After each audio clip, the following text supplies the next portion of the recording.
I know that Murray the Pillars has a famous Aunt Jemima. You've got a famous Aunt Jemima. How did this Aunt Jemima thing start? It's a social documentary, you know. I mean, Uncle Ben's rice, and you know, these things were all out in the public, and we had to take issue with it.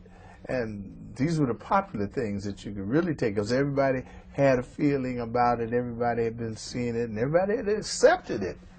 And so we could take issue with those things, you know. And that's really how it happened, and turned into far more than I ever dreamed it would turn into. But, now, what is your Aunt Jemima doing? My Aunt Jemima has a big frown on her face.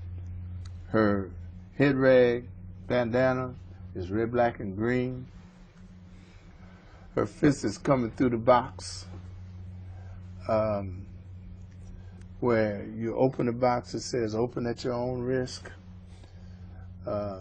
It's titled "No More," because I felt that degradation of the African American woman, and particularly for all that she represented, and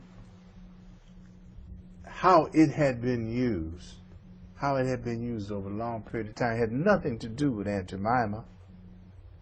Because Aunt Jemima initially, that was first made public, first came to the public at the Chicago World's Fair in the latter part of the 19th century, 18th century, yeah. Yeah, 1893. Right. She was a very dignified looking woman, and she introduced that product. She was hired to introduce that product, but certainly not as a slave, certainly not as a mammy figure.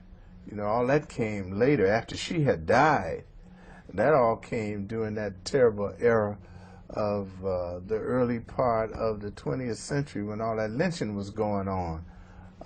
That's when that became very popular.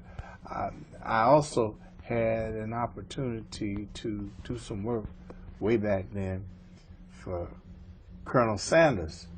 I met him, and I heard him talk. I listened to him talk about that